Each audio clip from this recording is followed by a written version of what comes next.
Leche naman buhay ito oh. Natutulog ang tao, ginigising mo? Ano naman bang problema mo ha? Nakailang beses na kasing pumunta dito ang landlady Naniningil na ng upa dito sa boarding house. Di ba sa isang linggo pa tayo magbabayad ng upa? Bakit ang aga namang maningil? Nasa ospital raw kasi ang anak kaya kailangan niya ng pera. Bueno, kailangan bang kulitin niya tayo sa pagbabayad? Hindi na natin problema kung hindi man makalabas ang anak niya sa ospital. Kailangan lang siguro, saka ngayon lang naman naningil yung landlady natin Madalas nga, di ba, na tayo pang lagi niyang pinagbibigyan kapag nadedelay tayo sa pagbabayad. Sabihin mo, maghintay ka mo siya kung kailan tayo magbabayad. Huwag mo na akong kulitin. May pambayad ka ba sa isang linggo? Saan ako kukuha ng pambayad ha? Kita mo nga wala akong trabaho Dapat kasi matagal ka nang tapos sa college Kung bakit kasi nagloko ka? Wow! Nagsalita ang magaling. Ikaw rin naman Ilang subjects ang bagsak mo? Kung pala absent ako, mas marami kang hindi ipinasok sa akin. Tanggapin mo na lang hindi ka rin gagraduate. Kaya nga gumagawa ako ng paraan Hindi ko pwedeng biguin ang itay. Marami na siyang isinakripisyo sa akin. Ano pa magagawa mo? Tanggapin mo na lang ang katotohanan. Walang dapat sisihin kundi ikaw. Bakit ako sisisihin mo? Gaga ka pala Kasi nga, lahat ng ibinibigay na allowance at pambayad ng tatay ko, hinihingi mo rin. Puro paggala ang gusto mo, imbis na pumasok tayo. Gusto mo rin naman, di ba? Sabi mo nga gusto mong maranasan ang mga hindi mo naranasan nun. Gusto mong bumili ng bagong cellphone, laptop. Walang dapat sisihin kundi ikaw lang. Ay, natatakot ako Baka makarating kay itay na hindi ako makakapagtapos ng kolehiyo. Kung ako sa'yo, ipagtapat mo na lang habang maaga pa. Sa umpisa lang naman magagalit ang itay mo Kaya ng mga magulang ko. Kita mo nga hanggang ngayon hindi pa rin sila nagsasawa na pag-aralin ako. Iba naman ang mga magulang mo Nakakaluwag kayo sa buhay. Ang tatay ko, magsasaka lang. Kaya lang naman ako nakakapag-aral dahil sinanla niya ang bukid namin Nagbenta rin siya ng kalabaw. Obligasyon naman talaga ng mga magulang na pag-aralin ng anak. Nasa iyo na kung gusto mo makatapos. Ayun na nga Wala akong pag-asa na makagraduate. Kahit ano kasing pakiusap ko, ayaw akong pagbigyan ng mga professor ko Kaya nga sabi ko sa'yo, tanggapin mo na lang. Ang kulit mo din no? Palibhasa kasi, sanay ka nang hindi makagraduate, kaya hindi mo ko naiintindihan.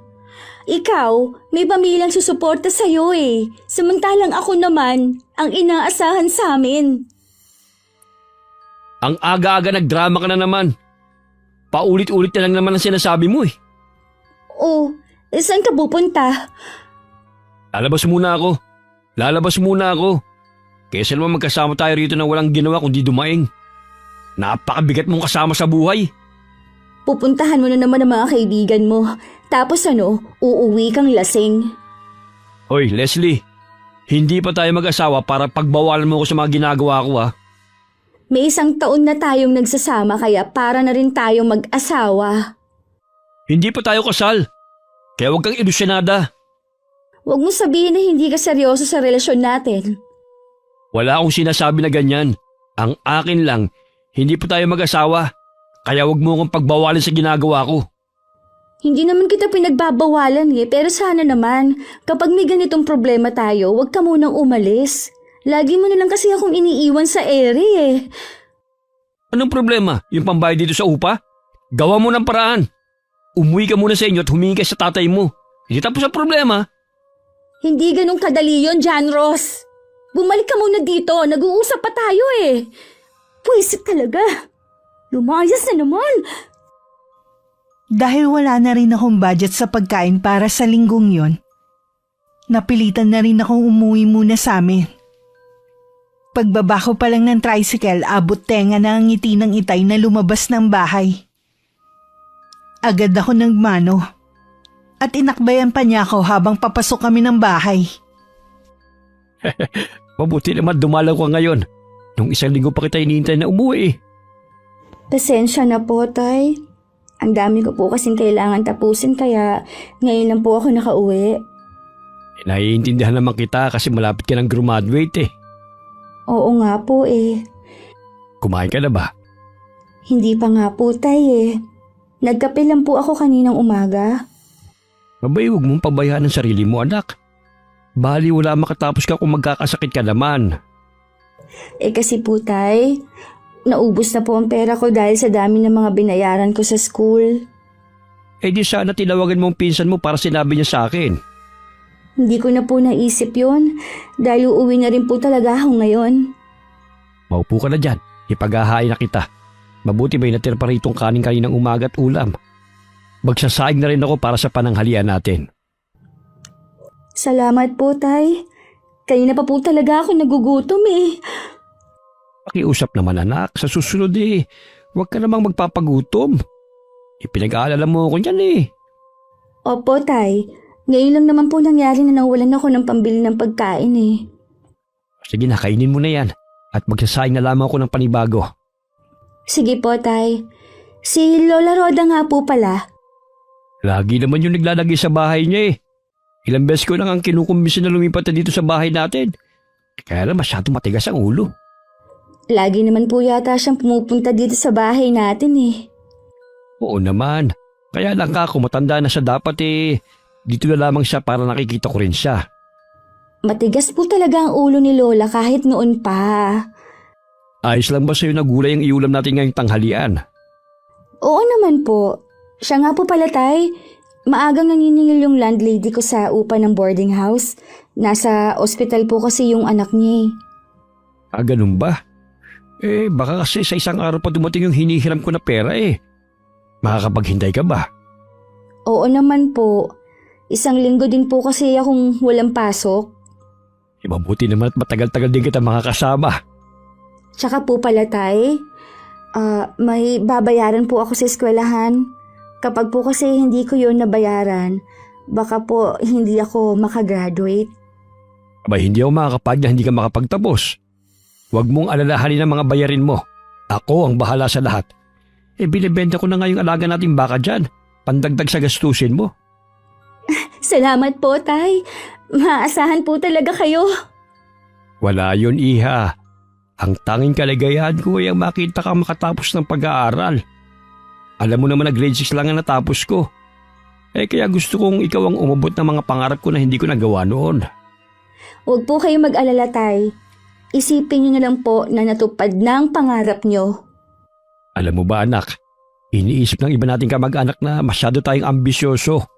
Wala silang bilib na makakatapos ka. Hindi nila alam, ilang buwan na lamang iaakit ka na ng entablado na bitbit ang diploma. Huwag niyo lang po pansinin ang mga sinasabi nila. Ang importante po, wala tayong inaapakan tao.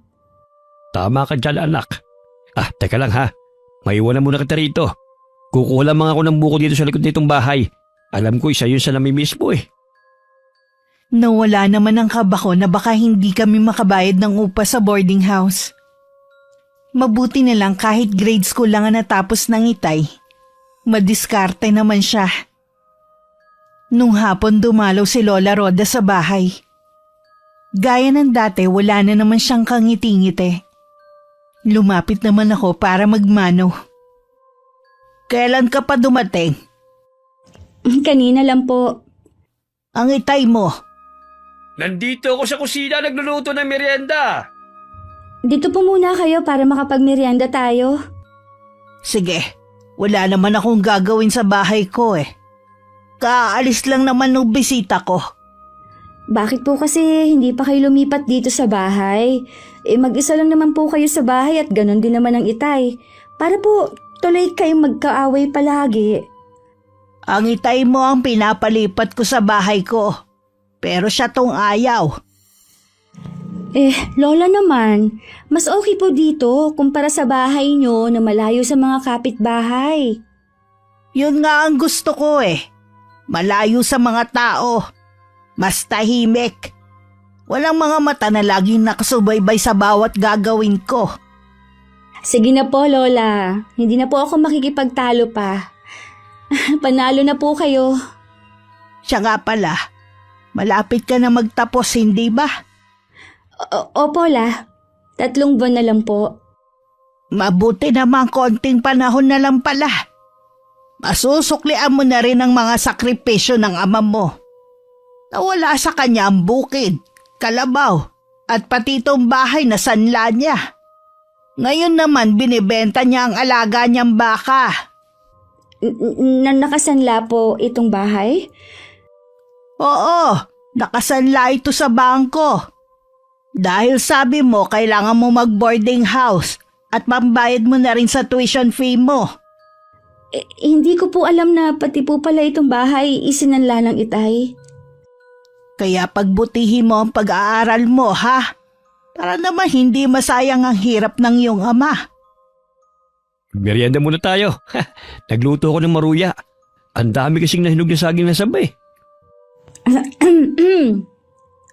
Tay? Sinanla niyo po pala ang bahay na to? Oo anak. Kasi kailangan mong magbayad ng tuition fee at sa boarding house mo pa. Wala na kasi ako mapagkunan pa hindi ko na alam kung kanino pa ako lalapit.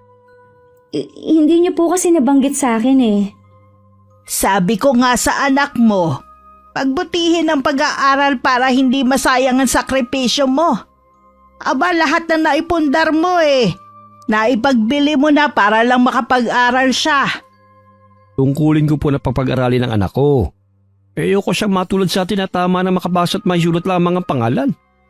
Sige na, kumain muna tayo. Bigla tuloy bumigat ang pakiramdam ko. Nang malaman na pati pala ang bahay namin na isanla ng itay para sa akin. Nang maibigay na ng itay ang perang pinagbentahan ng baka, nagpaalam na rin ako na babalik ng boarding house. Ngunit ganun na lang ang gulat ko sa nadatnan. May kahalikan na ibang babae si John Ross sa mismong boarding house na inuupahan namin. Mga hayop! Dito pa talaga sa boarding house natin kay gumagawa ng kababuyan! Leslie, akala ko ba sa isang linggo ka babalik? Akala mo lang yun! Sinong babaeng yan, ha? Kaya ba nanlalamig ka na sa akin? Siya ba ang dahilan, ha? Sumagot ka! Hayaan mo muna ako magpaliwanag. Walang hiya kang babae ka, ha? Wala ba kumakamot sa'yo, ha? At sa boyfriend ko ikaw nagpapakamot? Kakalbuhin kita, babae ka! Sige na, Jean. Umalis ka na. Pitihon mo nga ako! Hoy, babae! Huwag kang tumakas! Duwag! Tama na, ano ba? Nakakaya sa mga kapitbahay natin. Puwisit ka! Ito para sa'yo! Bakit mo ako sinampal, ha? Sumusobra ka na talaga. Anong sumusobra, ha? Ikaw tong nahuli ko na may ibang babae sa mismong boarding house na akong nagbabayad. Ang kapal na mukha mo. Hindi ka na nahiya. Wala naman yung nakita mo Pinalalaki mo lang So, ako pa pala ngayon ang may kasalanan? Ha? Anong gusto mong maging reaksyon ko, ha? Pagpasok ko, papalakpakan ko kayo? Yan ba ang gusto mo? Tama na nga. Nakakasawa na yung bunganga mo. Nakakarindi na. Hindi naman ako magbubunganga kung wala kang ginagawang kalokohan. Oo na. Ako na lang lagi may ginagawang masama. O ano? Masaya ka na? Talaga? Ikaw pang galit ngayon? Ang mabuti pa, tapusin na natin ang relasyon natin. Magkanya-kanya na tayo. Ayoko na. Ano? Teka lang naman, John Ross. Ganun mo lang ba kadali tatapusin ang relasyon natin ang dahil sa babaeng yon, ha? Hindi si Jean ang dahilan kung bakit tinatapos ka ng relasyon natin. Dahil dyan sa ugali mo. Tsaka wala na naman ako mapapala sa'yo Tanggapin mo na lang, natapos na tayo, Leslie. Hindi pwede. Hindi ako papayag. Pagkatapos ng lahat ng ginawa ko sa'yo. Nakinabang ka rin naman sa akin Kaya huwag mo akong susumbatan. Hindi mo ako pwedeng basta nalang itapon na parang laruan. Bakit hindi? Wala ka ng silbi sa akin Dahil ba sa naghihirap ka sa piling ko, kaya iiwan mo na ako? Anong klase kang lalaki? Tama na! Ayoko nang marinig ang mga paawa mo. Una ang pasya ko. Tapos na tayo. Dahil sa'yo, kaya hindi ako makakagraduate. Nawala ang lahat kayo, Tay. Tapos ito lang pala mapapala ko sa'yo. Huwag mong isisi sa akin ang katangahan mo. Hindi mo ba ako minahal? Bakit ganyan mo ako pagsalitaan? Gusto mo ba talagang lalong masaktan, ha? Gusto ko lang malaman ng totoo. Minsan naisip ko kung bakit ka nag-college eh. Ang hina naman ang utak mo. Anong ginagawa mo? Kukunin ko na yung mga damit ko. Bahala ka na sa buhay mo. Huwag mo naman akong iwan. Please, John Ross, pag-usapan natin to. Wala na tayong dapat pag-usapan pa. Tumabi ka dyan! Sabi ng tumabi ka eh! Hindi. Hindi ako aalis dito sa pinto. Sinabi nang umalis ka dyan! Gusto mo pa talaga nasasaktan eh! John Ross! Bumalik ka! Huwag mo akong iwan! Kahit anong tawag at pagmamakaawa ko, hindi ko na rin napigilan na umalis si John Ross. Hinagod ko pa ang braso ko na nasaktan nang itulak niya ako nang humarang ako sa pinto. Isang linggo rin akong nagmukmuk sa boarding house hanggang makaramdam ako ng pagkahilo at pagsusuka. Bigla akong kinutuban, lalo't hindi pa ako dinadatnan. Nakumpirma lang ang hinala ko na magpatingin ako sa doktor. Anong ginagawa mo rito? Bakit ka pumunta rito sa bahay namin? Tinatawagan kasi kita ayaw mong sagutin.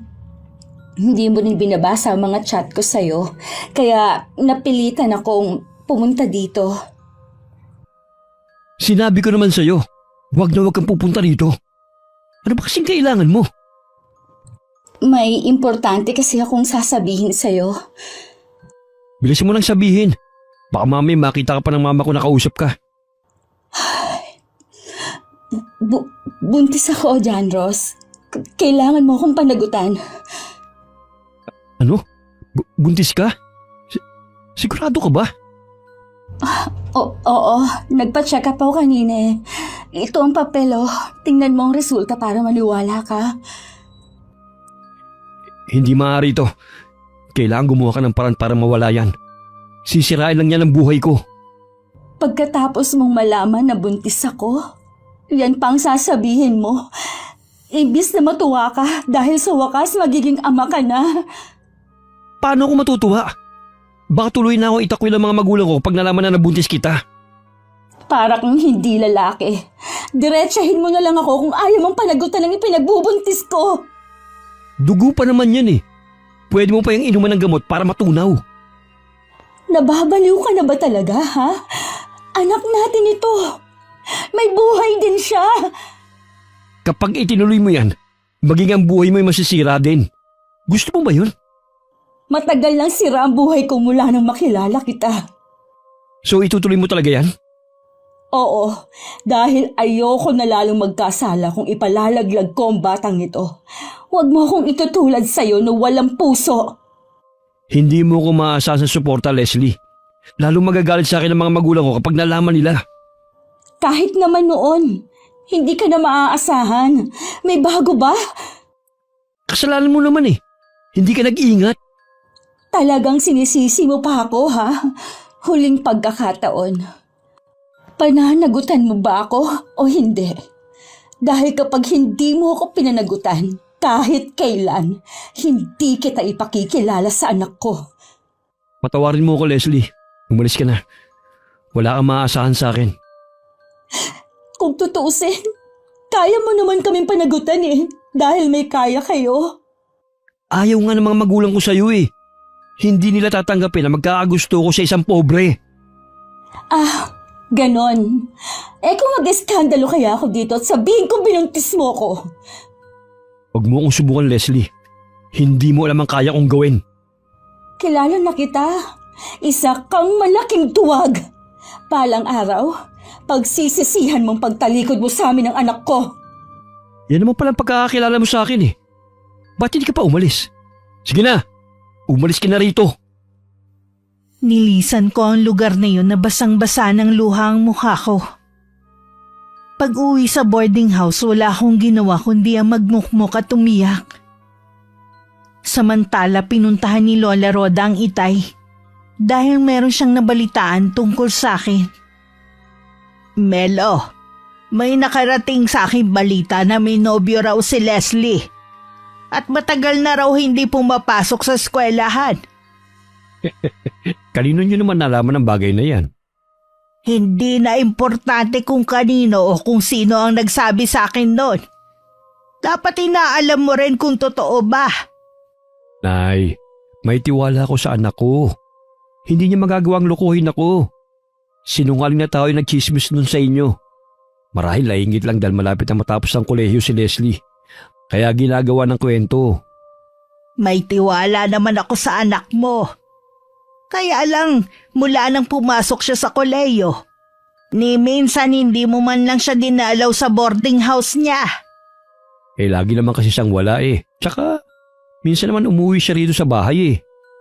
Mula nang mamatay ang asawa mo sa sakit, ibinuhos mo na ang buong panahon sa anak mo. Lahat ibinigay mo sa kanya. Kasi hodang mawala lahat ng naipundar mo. Ayoko lang naman na masaktan ka sa huli, anak. Hindi po yan mangyayari. Si Leslie ang mag-aakit ng karangalan sa bahay na ito. Siya ang tutupad sa pangarap ko na magkaroon ng diploma. Kaya lagi kong dasal na sana makapagtapos na siya. Ang dami mo na kasing isinakripisyo eh. Imbes na may sarili kang sakahan, ibinenta mo. Nakikisaka ka na lang tuloy. Hindi ganun kadaling magpundar lalo na sa panahon ngayon. Hindi po ako nagsisisinay sa mga naging desisyon ko. Makakabawi pa naman kami ng anak ko balang araw. Siyempre kasama kayo ron. Matanda na rin naman ako eh. Kontento na ako kung anong meron ako. Eh, yun lang po ba ang pinunta nyo rito? Gusto ko rin makipagkwentuhan sa'yo. Nakakaramdam din pala kayo ng pagkainip sa bahay nyo. Sabi ko naman sa inyo eh, lumipad na kayo rito eh. Alam mo naman na hindi ko pwedeng iwan ang bahay ko. Lalo na ang mga alaga ko. Walang magpapakain sa kanila. Sabihin nyo nga, Nay, hanggang ngayon po ba gumagamit pa rin kayo ng karunungang itim? Hindi ko kasi matanggihan ng mga lumalapit sa akin eh. Nay naman, di ba nangako kayong titigilan nyo na yan? Paano kami makaalam ng mga taga rito? Baka kung anong gawin nila sa inyo. Huwag ka mag-alala. Nananatili pa ring lihim ang aking kaalaman sa barang. Kaya nga mas pinili kong manatili sa bahay ko na walang mga kapitbahay. At isa pa, ang alam ng mga taga rito. Isa akong manghihilot kaya hindi sila magtataka kung sakaling may mga taong nagpupunta sa bahay ko. Kahit na, Nay, hindi ba kayo natatakot sa karma? Balang araw mapaparusahan kayo sa ginagawa nyo eh. Wala na akong kinakatakutan, Pamelo. Matagal ko nang pinaghandaan ng bagay na yan. Sana naman po, Nay huwag nyo nang banggitin ang tungkol sa bagay na yan kay Leslie. Wala naman talaga akong balak sabihin eh. Tsaka, pansin ko ilagang anak mo sa akin. Paano po nasusungitan sa inyo yung bata? Sa tingin ko iba ang dahilan ng anak mo. Ano naman po sa tingin nyo ang dahilan niya? Basta, alam kong may iba siyang dahilan. Kayo talaga, Nay, kung ano-anong iniisip nyo tungkol kay Leslie. Dito na po pala kayo magtanghalian para may kasalo naman ako. Namumugto na ang mga mata ko pero wala pa rin akong tigil sa pag-iyak. Sumasakit na rin ang ulo ko sa kakaisip sa problemang kinakaharap ko. Isang hapon hindi ko inaasahan ang pagdalaw ng itay. Na nun lang niya ginawa. Tay, ano pong ginagawa niyo dito? May pinuntahan kasi akong kakilala na malapit dito. Kaya naisipan ko na rin dumaan. Ang laki rin pala ng boarding house mo. Buti po natuntun niyo itong tinitirhan ko. Nagtanong-tanong lang ako. Buti marami ang nakakakilala sa'yo rito. Sa tagal ko ba naman dito hindi pa ba nila ako makikilala? May gusto po ba kayong inumin o kainin? Bibili po ako sa may tindahan. Huwag ka na mag-abala. Kahit tubig na lang. Napakainit sa labas eh. Sige po, pasensya na tayo ha. Hindi nga lang ito malamig. Ay, ayos lang yun anak. Hindi naman ako sanay sa malamig na tubig eh. Teka, pumasok ka ba sa eskwelahan ngayon? Opo, tay. Halos kararating ko nga lang din po Buti pala inabutan kita. Ang dami po palang gamit dito, no? Halos kumpleto na. Yung iba po dyan mga regalo lang ng mga kaibigan. Bala ko na nga po na ibenta ang iba dyan Sabagay nga. Hindi mo naman niya magagamit sa bahay kapag umuwi ka na. Sa totoo lang anak, excited na ako sa pagtatapos mo. Ganon din po ako, tay. May kumakalat kang chismis sa atin eh. Ano naman pong chismis tungkol sa akin? Mga tao talaga sa atin, kaya ayokong umuwi dun Meron ko na raw nobyo at hindi ka naman talaga napasok sa eskwelahan. Magtatapos na nga ako Kung ano-ano pa rin sinasabi nila. Palibasa kasi mga inggit. Hindi pa mabulok ang dila ng taong nagsabi nun. Tako, huwag mo na lamang silang pansinin pa. Titigil din sila, oras na makapagtapos ka. Tulungan mo pala ako anak na mamili ng isushoot ko sa graduation mo ha. Gusto ko maporma ako sa araw ng pagkatapos mo Oo naman po. Matagal pa naman po makakapaghanda pa kayo. Alam mo, kung totoo naman na may nobyo ka nga, gaya ng sinasabi ng iba, ay hindi naman ako magagalit. Ang mahalaga sa akin hindi siya naging hadlang para makapagtapos ka. At saka gusto kong makilala rin siya. Wala po akong boyfriend. Hindi po yon ang priority ko. O paano? Baka kasi gabihin pa ako sa daan Tsaka magpahinga ka na rin. Alam kong pagod ka sa pag-aaral mo Mag-iingat po kayo sa pag-uwi ninyo. Titingnan ko po kung makauwi ako sa atin sa susunod na linggo. 1 buwan pa bago ako nagpasya na umuwi sa amin. Wala na rin kasi akong pang-upa. Bago yun, ibinenta ko muna ang mga gamit ko. Wala na rin kasi akong pera. Hindi ko alam kung dahil lang buntis ako. Ang dami ko kasing gustong kainin.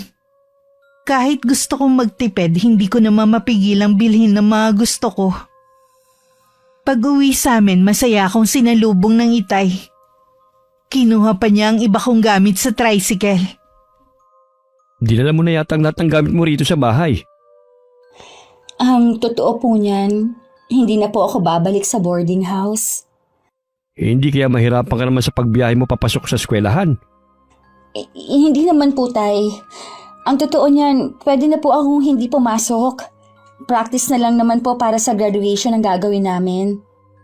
Oo nga pala, 1 buwan na lang gagraduate ka na. Opo, tay. Sa wakas anak, nagbunga na rin ang paghihirap natin at mga sakripisyo. Oo nga po. Dumating ka na pala, apo. Kararating ko nga lang po Mano Pola? Di lang po dumadalaw si Leslie sa atin. Dito na po siya titira. Talaga ba? Paano ang pag-aaral mo? Nagpa-practice na lang po kami kaya ayos lang po kung hindi na kami pumasok. Teka lang, parang may kakaiba yata sa'yo Mukhang tumaba ka rin kumpara nung huling uwi mo rito. Malakas lang po akong kumain ngayon kaya tumaba ako. Tay, Lola, magpapahinga lang po ako sa kwarto ko. O sige iha, tatawagin na lang kita kapag kakain na tayo. Kailan ba ang graduation ng anak mo, Melo? Sa 1 buwan na po, Nay. Kakaiba ang kinikilos ng anak mo Kausapin mo siya. Dahil nararamdaman kong meron siyang pinagdadaanan ngayon. Wala naman po akong napansin na kakaiba sa kanya. Maliban po sa parang matamlay siya. Wala namang masama kung kakausapin mo ang anak mo. Baka mahuli ang lahat. Sige po, Nay. Kakausapin ko siya sa ibang araw. Hayaan na lang po natin magpahinga ang bata. Bakit nga po pala kayo nandito? Nakausap ko kasi yung pinagsanlaan mo ng bukid. Ano nga pala ang plano mo? Lumalaki na kasi ang tubo nun. Nag-aalala ko na baka hindi mo na matubos yun. Ang totoo po niyan bala ko nang ipagbili sa kanya yung bukirin na yun. Hihingi na lamang ako ng dagdag na bayad. Hindi ako makapaniwalang mawawala sa atin ang bukirin na yon na naipundar ninyo ng ama mo. Ganun po talaga. Maintindihan naman yun ng itay. Ginawa ka naman yun para sa anak ko O siya, ikaw na lang ang makipag-usap sa taong pinagsanlaan mo ng bukid mo.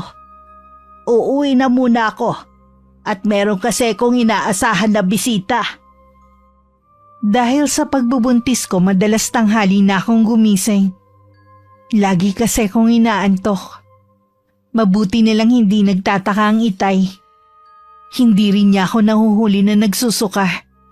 Dahil lagi siyang maagang umaalis ng bahay. Ngunit hindi ang matalas na pakiramdam ni Lola Roda. Nung araw na yon, maaga siyang pumunta sa bahay namin. Lola, ano pong ginagawa niyo dito? Wala po ang itay Alam ko na nasa bukid siya ng ganitong oras. Hindi naman siyang ipinunta ko rito Lagi ka ba nagsusuka sa umaga? Nalamigan lang po ang tiyan ko kaya ako nasuka. Sa tingin mo kaya mapaglalalangan mo ko? Ho? Hindi ko po kayo maintindihan. Alam kong buntis ka. Kitang-kita sa paglaki ng tiyan at balakang mo. Hindi po ako buntis. Talaga lang pong nalamigan lang ang tiyan ko. Huwag ka na magsinungaling pa. Hindi mo rin yan maitatago pa. Kaya mabuti pang magsabi ka na ng totoo. Patawarin niyo po ako, La. Hindi ko naman po sinasadya Sino ang ama ng ipinagbubuntis mo? Si John Ross po, boyfriend ko. Kaya lang po, ayaw niyang panagutan dahil ayaw ng mga magulang na sa akin. Alam mo bang dudurugin mo ang puso ng ama mo kapag nalaman niya ito? Alam ko po, kaya nga sobra akong binabagabag ng konsensya ko Halos gabi-gabi kong iniisip kung paano sasabihin kayo tayong kalagayan ko. Kailangan sa lalong madaling panahon ipagtapat mo na sa kanya ang totoo. Bago may ibang tao pa ang magsabi sa kanya. Tumitsyempo lang po ako. Sasabihin ko rin po kay Itay. Subukan mo pa rin na kausapin ang ama ng batang ipinagbubuntis mo. Hindi mo kakayanin ang pagpapalaki sa kanya. Kailangan mo ng suporta sa ama niya. Kinausap ko na po siya. Talagang ayaw po niya. Mas gusto pa nga po niya na ipalaglag ko to Hindi ganun kadali ang magpalaki ng anak, apo. Alam ko po yun. Kaya lang hindi ko naman pumaatim na ipalaglag ang batang ito. Hindi ko rin yun ipinapayo sa'yo. Hindi kailanman maitatama ang isang maling nagawa ng isa pa ulit na pagkakamali. Hindi ko na po alam ang gagawin ko, Lola. Parang gusto ko nga pong maglaho na parang bula. Pakiramdam ko kasi nag-iisa lang ako. Huwag mong isipin yan. Nandito lang ako para alalayan ka. Mas lalo mong kailangan magpakatatag, iha. Salamat po, Lola. Akala ko talaga magagalit kayo sa akin. Nagagalit ako. Pero wala na tayong magagawa pa. Kailangan mo lang maging handa. Hindi ganun kadali ang maging dalagang ina. Maliban sa mahirap magpalaki ng bata, tanggapin mo rin ang mga panlilibak sa'yo ng mga tao. Kahit papano gumaan ang pakiramdam ko na magkausap kami ni Lola Roda. Madalas din siyang nasa bahay para bantayan ako. Tingin daw niya kasi maselan ako magbuntis. Bago man ang halian, dumating ang itay na parang galit. Bigla naman ako nakaramdam ng kaba. May problema ba, Melo? Meron, Nay. Matagal na pala tayong niloloko ng anak ko. Tay, Bakit, Leslie? Paano mo ito nagawa sa amin? Sa akin na ama mo, Alam mo na ba ang tungkol sa... na matagal nang hindi pumapasok sa eskwelahan ng apo nyo. Ano? Hindi ka na pumapasok? Kung ganun saan mo dinadala ang perang ibinibigay sa'yo ng itay mo? Tay, kanino niyo po nalaman ang bagay na yan? Kanino ba ka mo? Sa mismong kaklase mo na si Angeline. Anak siya ng pinagsanaan ng bukid natin. Dahil sabi mo, pambabayad sa tuition mo. Tay, hayaan niyo po akong magpaliwanag. Oo. At hindi lamang yan ang gusto kong marinig sa'yo. Totoo bang sinasabi ni Angeline? Matagal ka nang hindi pumapasok? Sumagot ka! Opo, Tay. May mga subject kasi akong bagsak, kaya hindi ako makapag-enroll. Saan mo dinala ang perang ibinigay ko sa'yo? Patawarin niyo po ako, Tay. Nagastos ko po sa ibang bagay. Alam mo ba ang pagtitiis ko para lang maibigay sa'yo mga pangangailangan mo? Kulang na lang isang lakong kaluluwa ko para sa'yo. Tapos ito lang ang malalaman ko. Hindi ko naman po sinasadya. Patawarin niyo po ako, Tay. Bakit mo ito nagawa sa akin? Kung alam mo na kung paano kita ipagmalaki sa ibang tao. Kahit anong masasakit na salita at insultong ibinabato nila sa akin, tinatanggap ko basta't mapagtapos lamang kita. Tay.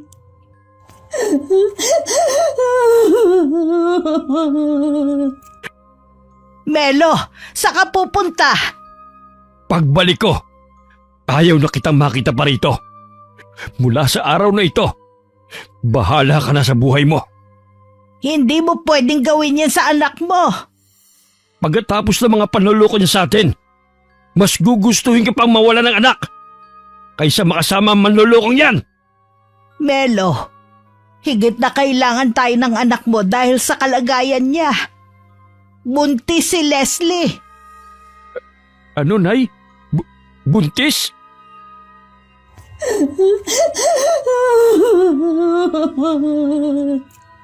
Oo, Melo. Maselan din magbuntis ang anak mo.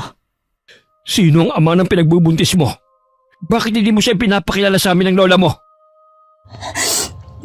Hindi po niya gustong panagutan ng batang dinadala ko, Tay. Talaga bang puro na lang kahihiyan ang ibibigay mo sa akin, ha? Tay, hindi ko naman po ginusto mga nangyari. Anong hindi mo ginusto, ha? Kung ginamit mo sana yung utak mo, hindi mangyayari sa'yo yan. Kung inisip mo sana ang mga sakripisyo ko, puro pag-aaral lang sana ang atupagin mo at hindi ang paglalandi. Huminahon ka, Melo. Pulang-pula ka na sa galit. Baka mamaya mapano ka pa. Tatanggapin pa rin kita sa pamamahay ko. Alang-alang sa pagbubuntis mo. Pero tapos na ang pagiging ama ko sa'yo. Melo, saan ka pupunta? Melo! Tay! Lola ang itay! Hindi ako makahinga. Tumawag ka ng tulong! Dalian mo! Opo, Lola. Isinugod namin sa ospital ng araw na yun ng itay. Tinulungan kami ng mga bababait naming kapitbahay. Inatake sa puso ang itay. Mabuti na lamang naagapan. Kasalukuyan pa siyang inoobserbahan ng mga doktor. Ang isang kamag-anak namin ni Lola Roda ang magbabantay kay itay. Dahil hindi ako pwedeng magtagal sa ospital dahil sa kalagayan ko. Ganon din si Lola. Walang dapat sisihin dito kundi ako. Tama lang na itakwil ako bilang anak. Wala na tayong magagawa, nangyari na. Ipagdasal na lang natin ang agarang paggaling ng ama mo. Gusto kong bantayan ang itay. Kahit dun man lang makabawi ako sa kanya. Huwag na sanang matigas ang ulo mo. Alam mong bawal magbantay ang buntis ng pasyente. Naroon naman ang pinsan mo. Alam niyo po ba na may sakit sa puso ang itay? Noon ko pa napapansin ang paghagod-hagod niya sa dibdib. Kaya lagi ko siyang pinapayuhan na wag nang pumunta sa bukid kapag sobrang init. Pinipilit ko rin siya na magpatingin sa doktor. Pero matigas talaga ang ulo ng itay mo. Alam ko kasi na tinitipid niya ang sarili niya para lang may maibigay sa iyo. Hindi ko mapapatawad ang sarili ko kapag may masamang mangyari kay Itay. Walang masamang mangyayari sa ama mo. Kaya tumahang ka na sa kakaiyak. Makakasama yan sa dinadala mo. Ako naman po ang nakagawa ng kasalanan. Sana po, ako na lang ang parusahan. Huwag na ang Itay. Sana, maging aral na sa'yo ang nangyari. Kapag naging padalos-dalos ka sa mga ginagawa mong desisyon, madalas hindi maganda ang resulta. Alam ko na po ngayon. Hindi ko na po uulitin ang ginawa ko. Kapag lumabas ang itay mo sa ospital, doon na lang kayo sa bahay tumuloy.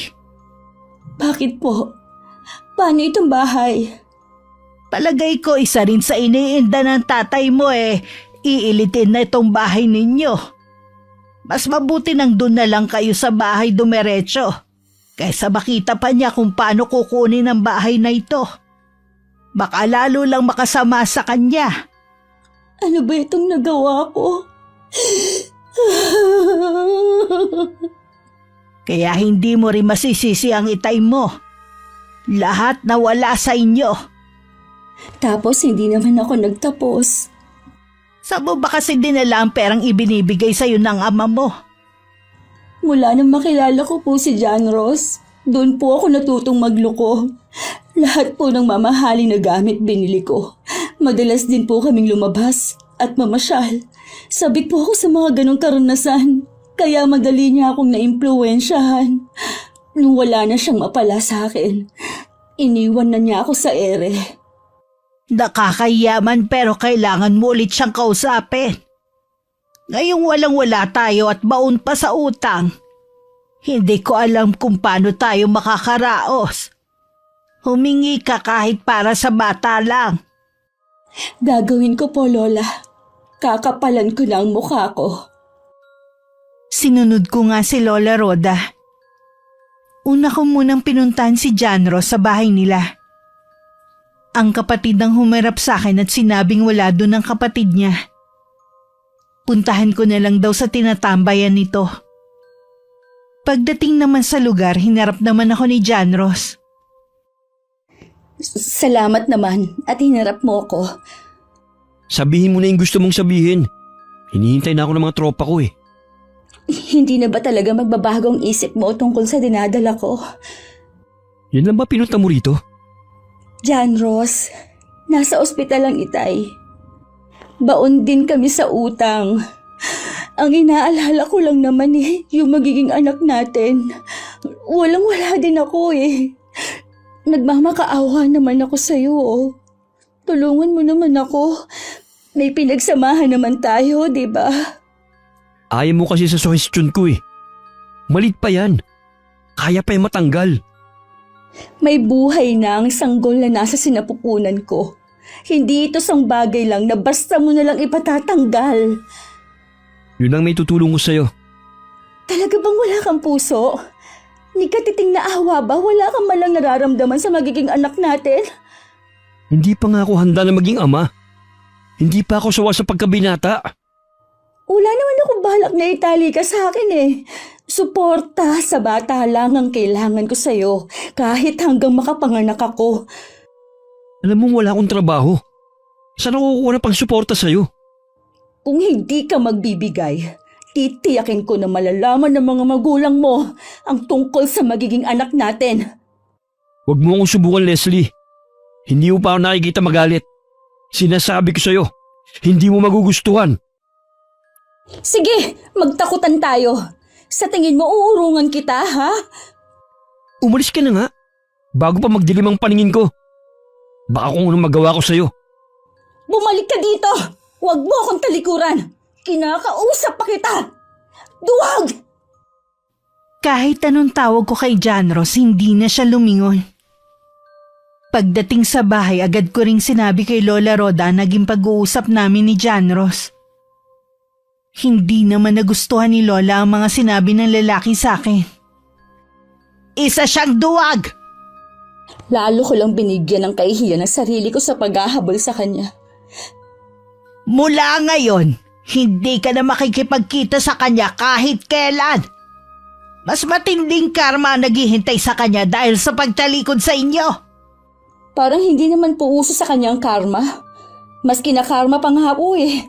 Minsan na nga lang magkamali, ang tindi naman ang naging kapalit. Kung lagi na lang ganyan ang bukang bibig mo, lalo lang bibigat ang dinadala mo. Hindi ko lang po kasi maiwasan. Ganito ba talaga kabigat ang ginawa kong kasalanan? Ang mabuti pa, umpisahan mo na ang pagliligpit ng mga gamit ninyo. Bukas na bukas din sa bahay na kayo titira ng ama mo. Makakalabas na po ba ng ospital ang itay? Sa Bakalawa na siya lalabas. Sinabihan ko na ang pinsan mo na sa bahay na tutuloy ang itay mo. Saan po kayo kumuha ng pambayad ng ospital? Ipinagpapasalamat ko po talaga ng sobrang paggaling ng itay. Kailangan lang natin maging maingat sa mga pagkain niya at iwasan na magalit siya. Paano po kung galit pa rin sa akin ang itay?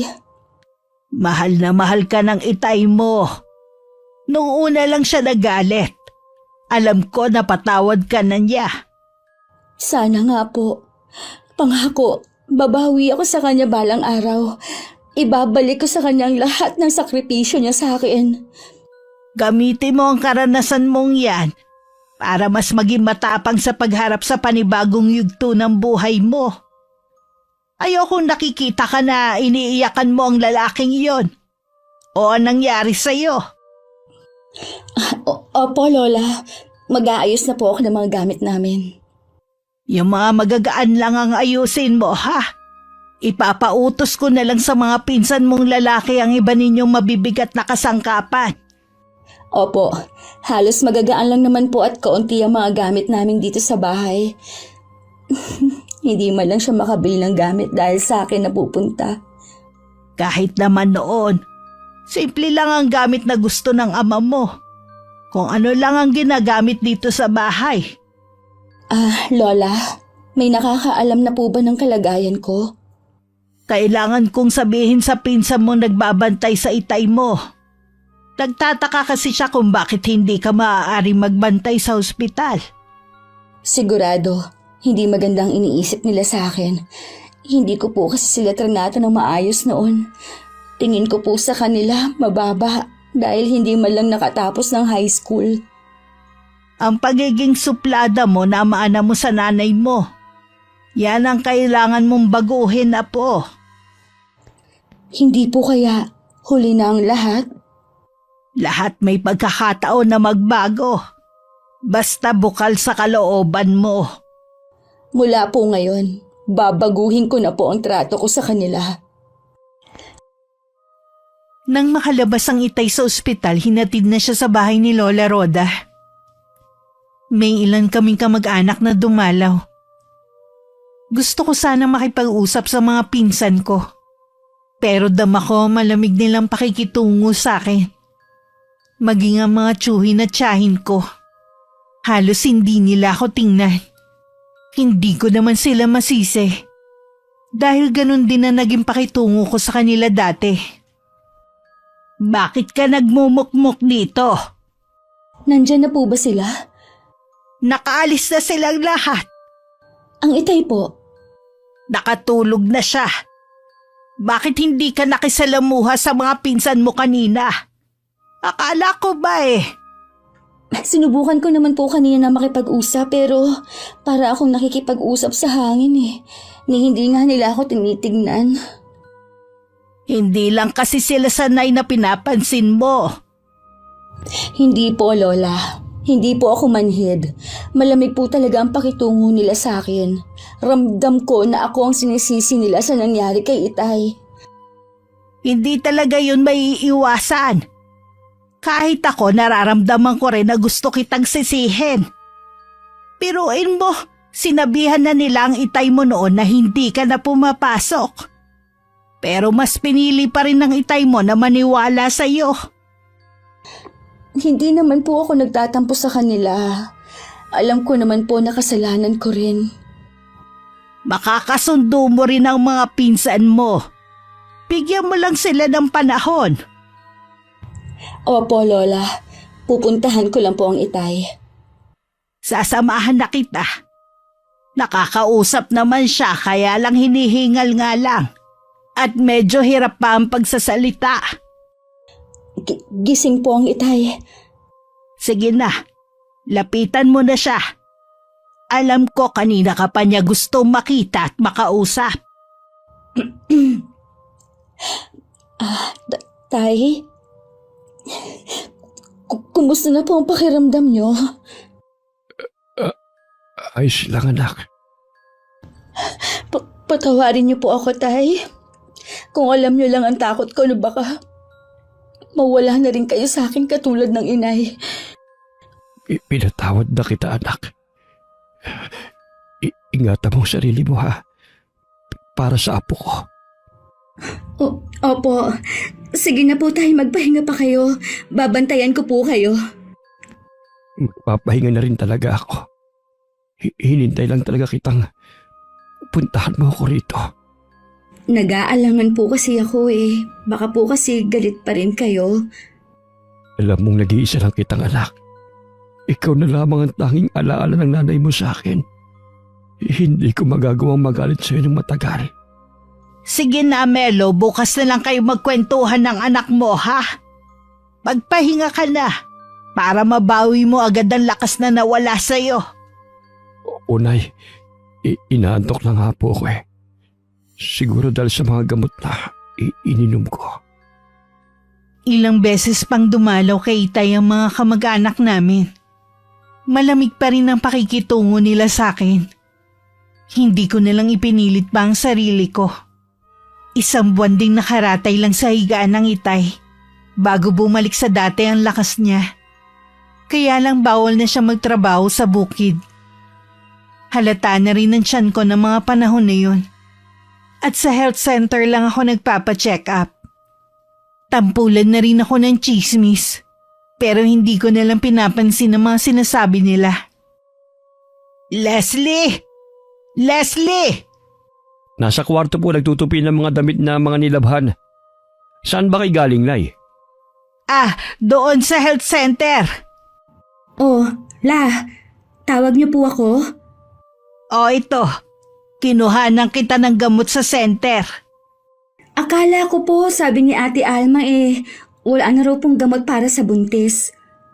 Sinabi lang yun ng pinsan mo dahil gusto kanyang pagdamutan. Bakit naman po? Hanggang ngayon kasi galit pa rin sila sa iyo.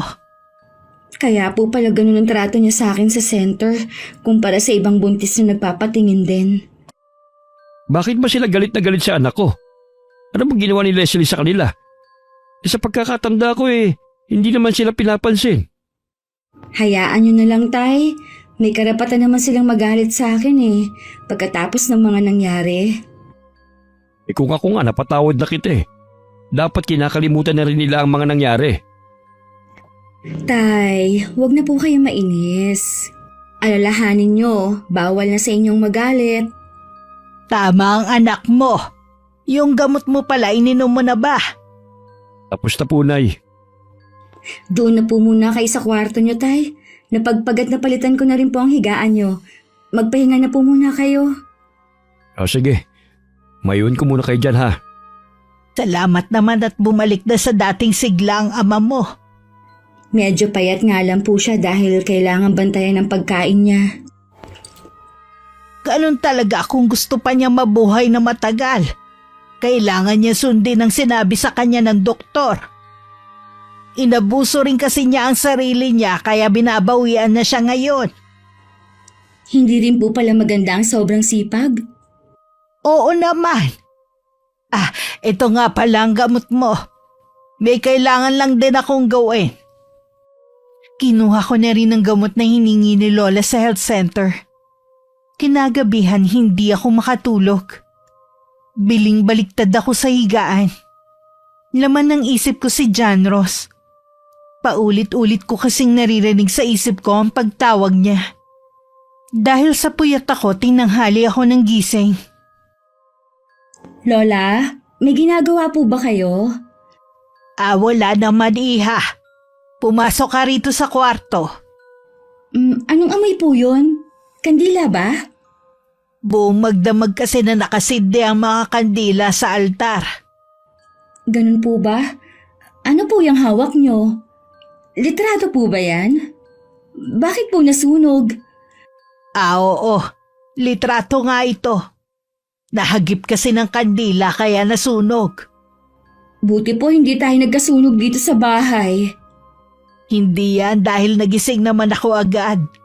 Mababaw lang naman ang tulog ko eh. Teka. Bakit mo nga pala ako pinuntahan dito sa kwarto ko? Kasi po Lola, nakalimutan kong sabihin kagabi na ubos na po ang gamot ng itay. Huwag ka mag-alala. Meron pa akong perang naitatabi rito. Malaki naman ang ibinayad sa akin ng mga nagpapagamot. Napansin ko po mukhang may mga kaya sa buhay yung mga nagpapagamot sa inyo. Oo. Sila yung mga nawawalan na ng pag-asa. Kaya sa akin lumalapit. Ibig lang pong sabihin nun, talagang magaling po kayo manggamot. Mabuti pa lumabas na tayo. Nasaan ba ang tatay mo? Nasa labas po, nagpapaaraw. Mabuti naman. Mamaya pumunta ka sa bayan para bumili ng gamot ng ama mo. At kung may gusto kang bilhin para sa sarili mo o sa ipinagbubuntis mo. Salamat po Sa kabila po na pareho kami ng itay na walang trabaho, nandyan po kayo para suportahan kami. Sapat naman para sa ating tatlo ang pensyon ko. Tsaka nga yung ibinabayad sa akin. Huwag ka masyadong mag-isip. Makakaraos din tayo, apo. Ang hindi ko lang maintindihan noon, kung bakit parang ayaw ni Itay na merong nagpupunta sa bahay para magpagamot. Katulad ng araw na yun, may dumating na babae. Maputi at matangkad. Makikita agad na may kaya sa buhay ang bisita. Nagpaalam ang Itay na pupunta lang sa bahay ng tiyuhin ko. Halata ang inis sa mukha niya. Isang kakilala na humingi na sa inyo ng tulong dati ang nagturo sa akin dito.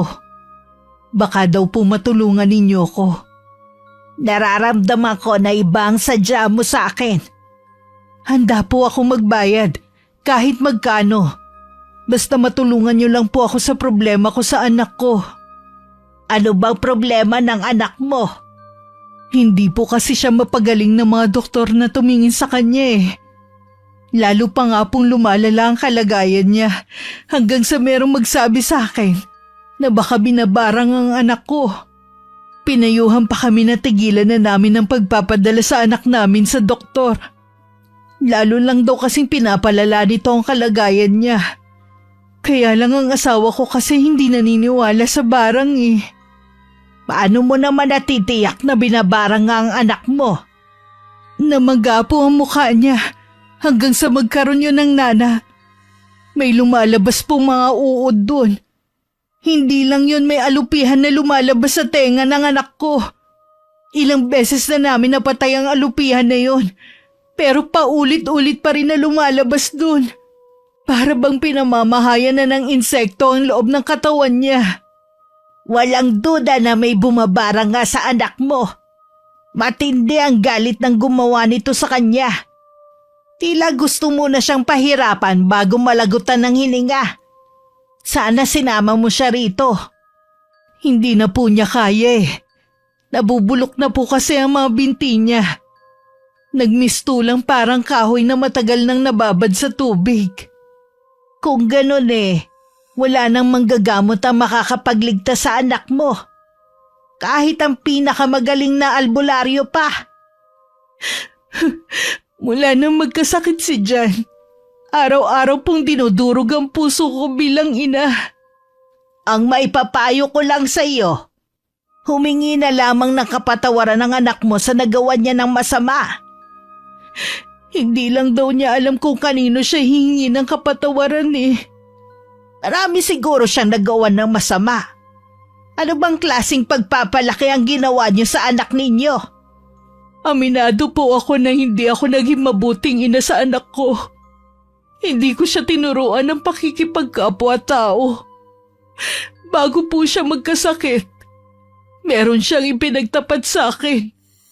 Meron daw siyang nabuntis na babae. Gusto daw sana niyang makabawi.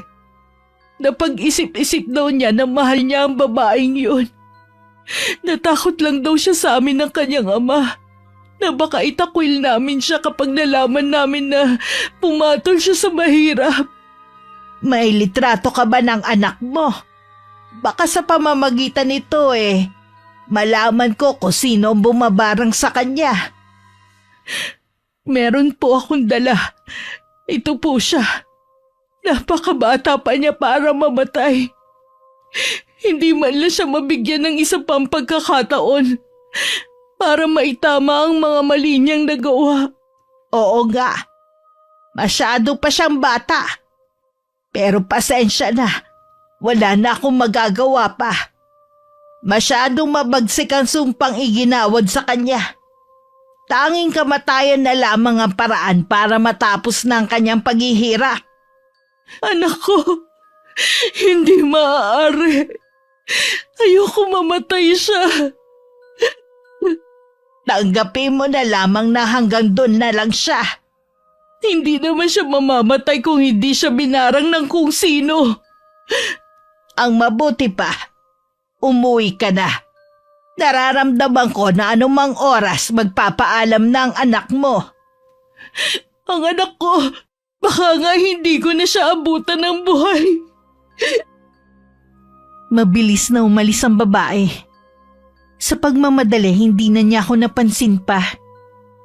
Pumasok naman ako sa silid kung saan nanggagamot ang lola. Naabutan ko siyang nakatungo at tila problemado. Lola? Alam kong narinig mo ang lahat ng sinabi ng bisita ko. Mahirap po ba talagang gamutin ng barang? Depende, iha. Sa kaso niya, naghihintay na lang ng kamatayan ng anak niya. Matindi sigurong galit ng taong gumawa nun sa kanya.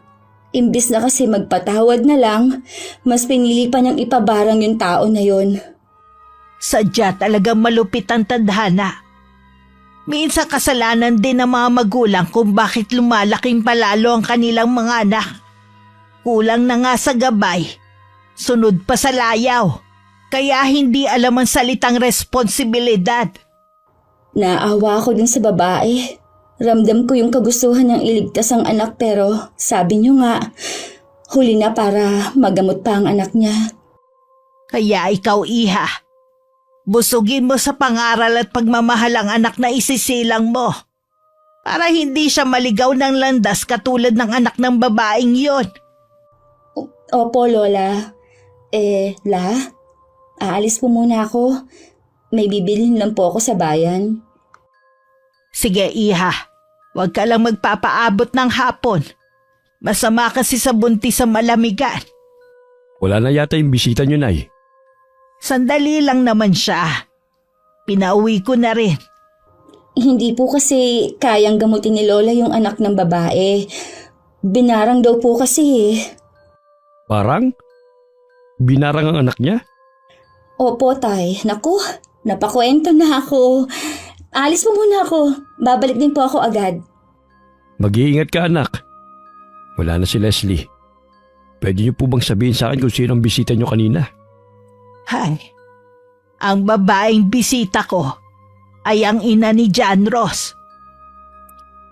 John Ross? Ang lalaking tumalikod sa anak ko? Wala nang iba. Huwag niyong sabihin na binarang niyo ang nobyo ni Leslie. Oo. Kinuha ko ang nakatagong litrato ng lalaking yun sa gamit ng anak mo. Yun ang ginamit ko para barangin ang lalaking yon. Ay naman, hindi niyo man lamang naisip ang mararamdaman ni Leslie kapag nalaman niya ang totoo? Nagpadala ako sa matinding galit ko.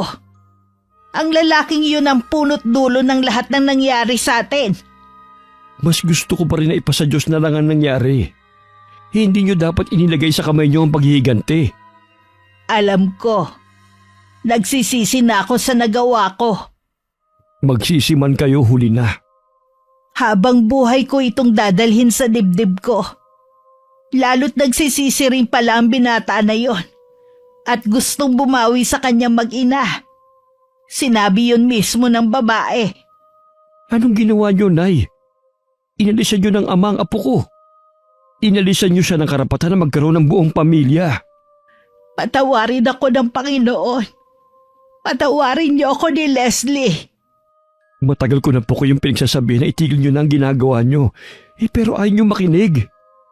Labis lang ako nabulag na matinding galit ko. Tuwing nakikita ko kasi si Leslie na umiiyak, parang dinodorog ang puso ko. Maging na magkasakit ka at mabaon lalo sa utang. Hindi po sapat na dahilan yun para barangin niyo ang lalaking yun. Tatanggapin ko ang galit sa akin ng apo ko. Handa rin akong masunog sa impyerno dahil sa mga nagawa kong kasalanan. Kapansin-pansin ang pagiging tahimik ni Lola Roda. Madalas din siya magkulong sa kwarto niya. Minsan kinatok ko siya pero pinagtabuyan lang niya ako. May sakit po ba ang lola? Hayaan na lang muna natin siya mapag-isa. Baka po kasi mapaano siya eh. Matanda na si lola. Ako na nagsasabi na walang sakit ang lola mo. Mas malusog pa siya kaysa sa akin. Hindi po kaya may problema ang lola? Maaari din. Hindi ko alam, anak. Tingin ko may kinalaman yung babaeng naging bisita niya nung isang araw kung bakit nagkukulong si lola sa kwarto niya. Huwag mo na lang intindihin ang lola mo. Alagaan mo na lang ang sarili mo at ang sanggol sa sinapupunan mo. Inaalagaan ko naman po ang anak ko. Minsan ba'y naiisip mo pa ang nobyo mo na nang iwan sa'yo? Hindi ko po maiwasan na lagi siyang isipin. Siya pa rin po ang ama ng anak ko. Lagi kong ipinagdarasal na sana magbago na ang isip niya at hanapin niya ako. Kaya alam po, parang imposible na eh. Ilang beses akong nagmakaawa sa kanya dati pero mas gusto pa rin niyang ipalaglag ang anak namin. Wala akong hangad kundi ang kaligayahan mo, anak. Pero tingin ko, kailangan mo na siyang kalibutan. Pinipilit ko naman po kaya lang ang hirap po eh. Siya lang ang lalaking minahal ko. Masakit lang na gano'n niya kadaling itinapon ang pinagsamahan namin. Sadyang hindi kayong nakalaan para sa isa't isa. Siguro nga po dahil ilang buwan na akong naghihintay sa kanya pero hindi pa rin siya dumarating eh. Siguro nga po kailangan ko na ring sumuko. Tandaan mo lang, anak. Lagi lang ako nandito para sa inyo ng apo ko. Alam ko naman po yun. Siya nga po pala. Check up ko po pala bukas sa ospital sa bayan. Gusto mo bang samahan kita? Hindi na po. Sinabi ko lang po sa inyo dahil maaga akong aalis bukas. Kailangan ko po kasi para maaga ako sa pila. Baka tulog pa po kayo bukas. Mag-iingat ka sa biyahe mo. Panaka-naka pa naman ang ulan ngayon. Pasasama na lang kita sa isang mong pinsan. Huwag na po, Tay. Nakakaya naman namang aabala pa tayo. Kaya ko naman eh. Medyo malaki na kasi ang tiyan mo eh. Baka lang ka ako nahihirapan ka ng kumilos. Marami nga pong nagsasabi na malaki na ang tiyan ko. Pero maliksi naman po akong kumilos. Sige, sinabi mo eh. Dahil maaga ako nagpunta ng ospital, 10:00 pa lang tapos na ako sa pagpapacheck up. Habang pauwi, nakasalubong ko si Jean. Iiwas na sana ako nang humarang siya sa dadaanan ko.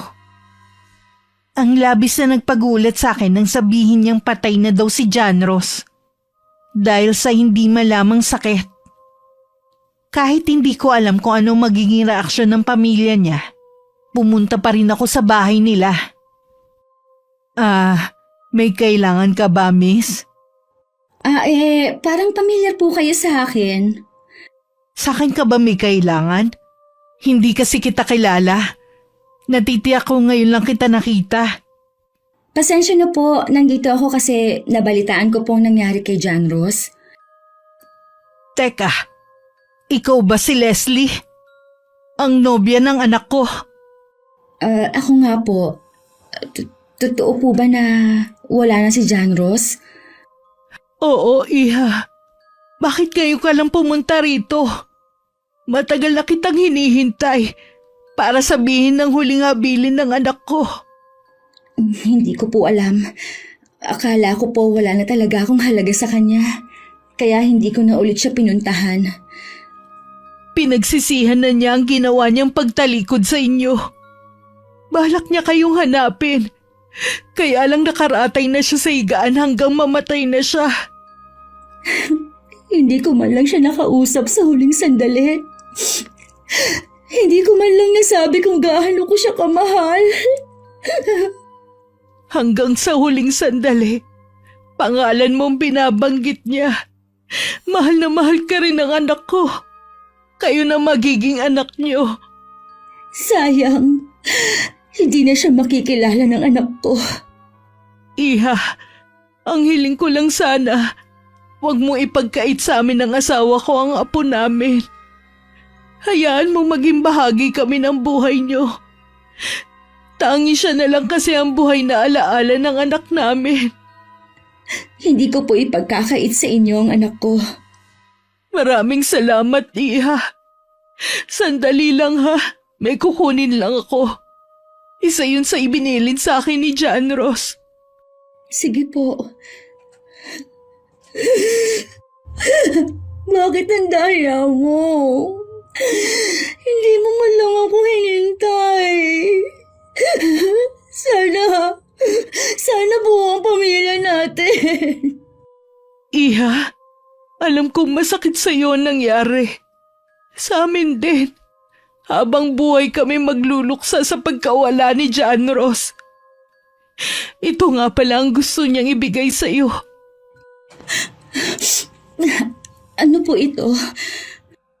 Isa yan sa habili ni John Ross na mapunta sa inyo ang parte ng mana niya. Ha? Pero napakalaki po nito. Hindi ko po ito matatanggap. Nakikiusap ako sa iyo. Tanggapin mo na. Alam kong malaki ang naging kasalanan sa iyo ng anak ko. Naging dahilan din kami para hindi ka niya panagutan noon. Siguro kung hindi ka namin tinutulan sa umpisa pa lang, sana masaya kayo ngayon. Hindi ko po alam kung anong mararamdaman ko. Isipin mo na lang na para yan sa kinabukasan ng anak mo. Ayaw ni John Ross na maghirap kayo. Hanggang sa huli, kapakanan pa rin ninyo ang iniisip niya. Maraming salamat po. Kung nasaan ka man, John Ross, alam mong mahal na mahal kita. Umuwi ako sa amin na punong-puno ng pagdadalamhati. Sa kabila ng nararamdaman kong kalungkutan, may bahagi pa rin sa puso ko ang masaya dahil nalaman kong minahal kami ni John Ross at binalak hanapin. Anong nangyari? Bakit ka umiiyak? Nalaman ko po kanina na wala na si John Ross. Patay na po siya. Ano? Kanino mo nalaman yan? Yung pong babaeng nagpunta dito na humihingi ng tulong sa inyo. Siya po yung mama ni John Ross. Tahan na anak, baka makasama pa sa iyo ang pag-iyak mo. Marami po akong nalaman. Nagsisisi po si John Ross sa ginawa niyang pagtalikod sa amin. Gusto niya kaming hanapin, kaya lang po nagkasakit na siya. Hanggang sa huling sandali, kami ng anak niya ang iniisip niya. Katunayan nga po niyan, ito, iniwan niya sa amin. Ang laking halaga nito anak. Opo, yan po ang huli niyang habilin bago siya mamaalam. Patawarin mo ko, Apo. Hindi ko talaga sinasadya. Nadala lang ako ng galit ko. Bakit po, Lola? bakit kayo humihingi ng kapatawaran? Leslie, ang Lola Rhoda mong responsable sa pagkamatay ni John Ross. Ho? Hindi ko po maintindihan. Sabi ng mama niya, sa barang daw namatay si John Ross. Paano may kinalaman si Lola sa nangyari sa kanya? Hindi totoong manggagamot ang lola mo. Ang totoo niyan, isa siyang mambabarang. Siya ang bumarang kay John Ross. Ha? Totoo po ba, Lola? Patawarin mo ko, Leslie. Gusto ko lang naman maipaghigante ang sinapit mo sa lalaking yon. Nabulag ako ng matinding galit ko. Siya ang sinisisi ko sa pagkawala ng kabuhayan ng itay mo. Pero Lola, sa ginawa niyo, inalisan niyo ng karapatan na makita at makasama ng anak kong kanyang ama. Alam ko, pinagsisisihan ko na ang mga ginawa ko. Ay, intindihan ko kung hindi mo ko mapapatawad na po. Iha, alam kong mali at malaking kasalanan ang ginawa ng lola mo. Pero pinagsisisihan na niya yun. Sana magawa mo siyang patawarin. Hindi man ngayon, pero sa mga susunod na araw. Mahal ko po kayo, Lola.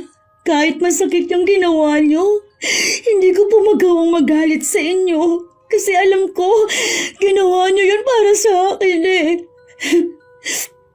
Hayaan niyo po muna akong mag-isa. Apo ko! Leslie! Hayaan na lang po muna natin siya. Masakit sa kanyang malaman ang totoo. Kung may babalik ko lang sana ang nakaraan, Melo. Hindi ko na lang sana itinuloy ang plano ko. Wala na po tayong magagawa, Nay. Sana lang po, yun ang huling beses na mambabarang kayo. Oo, anak. Matanda na rin ako. Nararamdaman ko na hindi na rin ako magtatagal pa sa mundong ito. Huwag niyo pong sabihin yan. Gusto ba po namin makasama kayo na matagal ni Leslie? Yung perang iniwan ni John Ross, matutubos na rin po natin ang bahay na nakasanla. Hindi naman pala siya lubusang masamang tao. Lahat po ng tao, ipinanganak na may buti ng kabutihan sa kanyang puso. Wala pong likas na masama. Kung nasan man ngayon si John Ross, sana mapatawad niya ako sa napakalaking kasalanan na nagawa ko sa kanya. Dahil sa perang iniwan sa akin ni John Ross, natubos na rin namin ang naisanla naming bahay. Nakabalik na rin kami. Pero nagpaiwan si Lola Rhoda sa bahay niya. Isang umaga sinundo kami ng kapatid ng itay. Naghihingalo na daw si Lola. Pagdating nga namin sa bahay niya, lahat malungkot at umiiyak. Kami na lang ang hindi nakakausap ni Lola. Kaya naman iniwan muna nila kami sa kwarto kung saan siya nakahiga. Nay, nandito na po kami ni Leslie.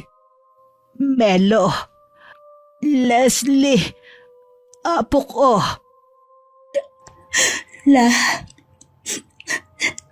Hindi pa po kami handa na pakawalan ka. Pagod na ako, apo. Isang biyayang umabot pa ako sa ganitong edad. Pasensya ka na, apo. Hindi ko na masisilayan pa ang apo sa tuhod ko sa iyo. Yung biling ko sa iyo, ha? Huwag mong kalilimutan. Huwag po muna, ha? Melo, ingatan mo ang sarili mo, anak. Gusto ko umabot ka din ng katulad ng edad ko o higitan mo pa. Para magawa mo yun, huwag mong abusuhin ang sarili mo, ha? Opo, Nay. Gusto ko munang matulog. Pakiramdam ko pagod na pagod ako. Lola? Lola! Hayaan na lang muna natin siyang magpahinga. Kailangan mo rin magpahinga. Lagi kang hinihingal. Ayoko po. Gusto kong dito lang ako sa tabi ni Lola. Sige, babantayan natin siya. Kahit nangihina na siya, naroon pa rin ang tapang kay inay. Akala ko talaga masungit siya at matapang. Yun pala, Siya ang pinakamabait na lola. Sana mas naging malapit ako sa kanya. Lola, mahal na mahal ko po kayo. Kinabukasan binawian na ng buhay si Lola Rhoda. Masakit man, nagpapasalamat pa rin ako na nagkaroon ako ng pagkakataon na masabi ko sa kanya ang nilalaman ng puso ko. Isang linggo pagkatapos isinugod na rin ako sa ospital. Nang araw na yun nanganak ako ng malusog na sanggol na babae. Rodora ang ipinangalan ko sa kanya. Isinunod ko sa pangalan ni Lola. Makalipas ang 1 buwan, dinalaw ko ang libingan ni John Ross kasama ang anak namin. Bago umalis, nag-alay ako ng panalangin para sa ikatatahimik ng kanyang kaluluwa. Nagpasalamat din ako sa ibinigay niyang malaking halaga para makapagsimula kami ng anak namin. Wakas,